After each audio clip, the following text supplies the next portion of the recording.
Hello and welcome to my channel. This is the Devil Mixer, and today we are going to do a review of a mod. I believe it's pronounced Rise Minimap, and as you can see in my top right corner I have a minimap. That's Rise Minimap. Underneath the map you can see there's coordinates, all three X, Y and Z coordinates, so I can see where in the world I am. The map is oriented north to south like most ordinary maps are, and as you can see there's a small arrow showing which way I'm pointing or looking, and as you can see the coordinates under are changing as I am walking around. It's also showing you that currently the menu key for the map is M. So let's press M. We can see we have different options in here. First off, we have Rise Minimap. We can disable it so it just disappears, or we can enable it. You can show what type of render it has. Currently it's surface. We can change it to biome or cave. I prefer surface. We also have something called death point. Death point is so the minimap you can place waypoints, and I actually have one right now. I have turned it off, and you can turn it off by clicking on it. As default, when you place a waypoint it will be on.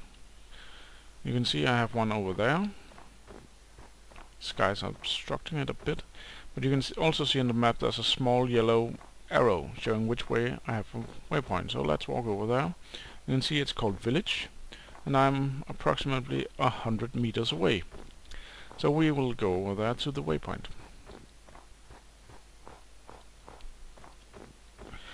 To make a waypoint you can either as default press C,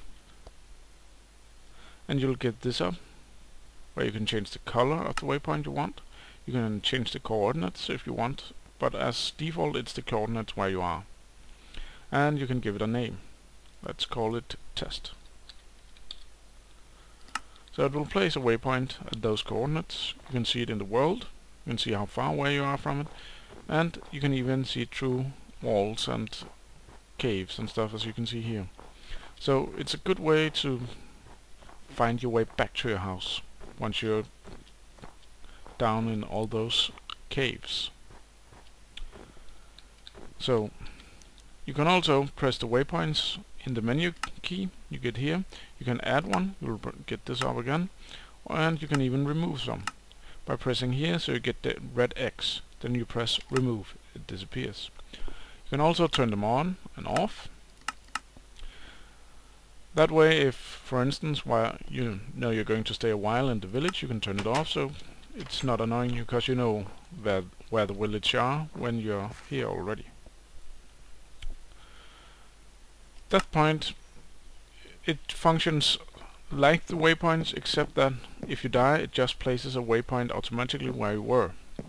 The waypoint is, instead of square or diamond shape, it will be a red X. Let's see if I can die. Just to show you guys, I'm going to kill myself. I didn't do as much damage as I had hoped, but let's see if we can do it better this time. Nope. Okay, third time's the charm, right?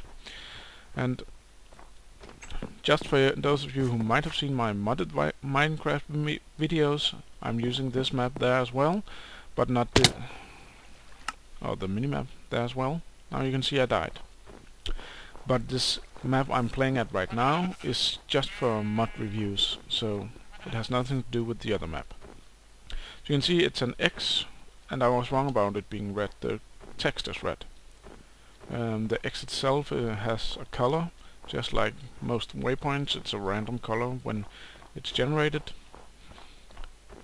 and it just shows you where you died. It's nice if you need to go out and reclaim all your stuff.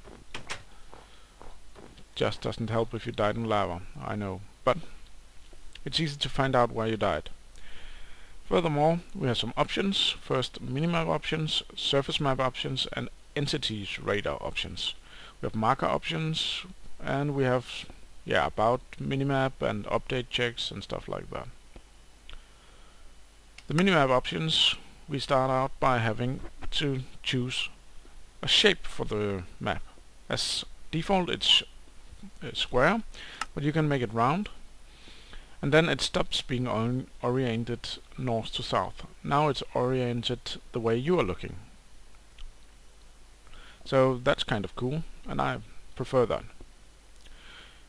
You can also have a texture. As standard it's Rise Minimap, and you can change to Sans Minimap, which I prefer also. It just looks a little better to me.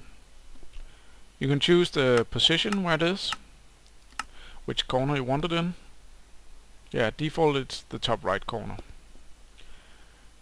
You can choose the scale, how big or small you want it. I prefer auto. You can choose how transparent it is, if you want to be able to see through it or not. There's also a large map, which as default you open by pressing X. I'll show you that in a moment. First we'll go over this. Again, you can scale it. You can choose how transparent it is, and you can add some labels to it. It will be the coordinates where you are. So let's try to look at that. It looks like this, and it is also always north to south with the small arrow showing which way you are looking. So yeah, we have coordinates. You can turn them off, and you can choose how to see them. We have the menu key. You can disable that so no one can see, so you can't see it, or you can have it enabled. You can have what size the text is, and you can have a default zoom if you want. I think there's also, yeah. You can have how often the map updates, not the mod but the map up here, and if you want chunks preloaded or thread priority. Yeah. We also have surface map options, and we have some lighting here. It can be always daytime, it can be always nighttime. You can see it just turns on some light here. It's because there are light in the village, so that will show up in the nighttime, which is quite cool. And you can have it disabled completely, then it's always day, or you can have it dynamic, so it will change when the day or night changes, which I prefer, because that's one of my main uses for it when I'm down mining, is I know if it's night or day outside. Lightning type, you can show what kind of lightning you want on the map. There's some terrain undiluted, some terrain you can see disabled.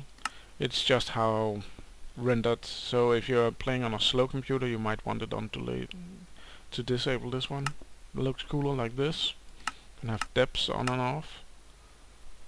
Yeah, again, playing on a low computer might be nice. You can have some transparency,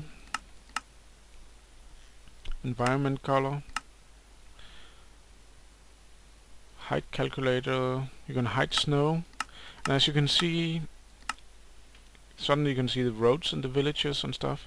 The reason why not all the snow is hiding is because it's not really hiding snow, it's only hiding the snow layer right here. It's not hiding snow blocks.